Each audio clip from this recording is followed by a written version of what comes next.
রাজপথে আজকে আবারও সাধারণ শিক্ষার্থীরা নেমেছি, কারণ পুরো দেশে আইন শৃঙ্খলা বাহিনী নেই, ট্রাফিকরা নেই।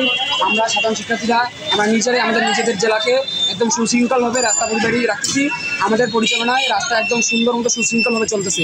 সব যানবাহন মহাসড়ক থেকে শুরু করে আমাদের যে জেলার ভিতরের রাস্তাগুলো আছে সব সুন্দর মতো চলাচল করতেছে। এখন কোনো বিশৃঙ্খলা বা ওরকম কোনো সমস্যা দেখা যায়নি। এখন আমরা থাকাতে রাস্তাটা একদম সুশৃঙ্খলভাবে আছে। আমাদের যে মহাসড়কে যে মোড় আছে, যে চত্বরের যানবাহন যেন জমাট না বাড়তে পারে, এটা আমরা বিশেষ করে খেয়াল রাখতেছি। তার সাথে সাথে আমরা যে মোটরসাইকেল যে হেলমেট ছাড়া যে যানবাহন যারা চলাচল করতে যাচ্ছে তাদেরকে আমরা সাবধান করে দিচ্ছি যেন তারা হেলমেট মাথায় রাখে, এবং যাদের কাছে হেলমেট আছে তারা আমার নিজে তারা করায় তাদেরকে আমরা হেলমেট মাথায় দিয়েছি। এখন আমাদের এইভাবেই যেন অ্যাক্সিডেন্ট না হয়, যেন কোনো প্রকার কোনো যেন অ্যাক্সিডেন্ট না হয়, আমরা এই বিষয়গুলো খেয়াল রাখতেছি। আমাদের পরিচালনায় সুশৃঙ্খলভাবে রাস্তা পরিচালিত হচ্ছে।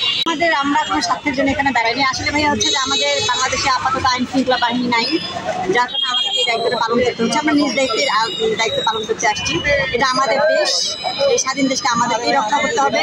যার কারণে আমাদের আনসার ব্যাটালিয়ন ভাইরা আছে, তাদের পাশাপাশি আনসার আছে, ওদের পাশাপাশি আমরাও তাদেরকে সহযোগিতা করতেছি, শৃঙ্খলা বজায় রাখতেছি।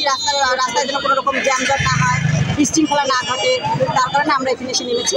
এটা আমাদের আসলে মানসিক প্রশান্তির জন্য আমরা এসে দাঁড়াইছি।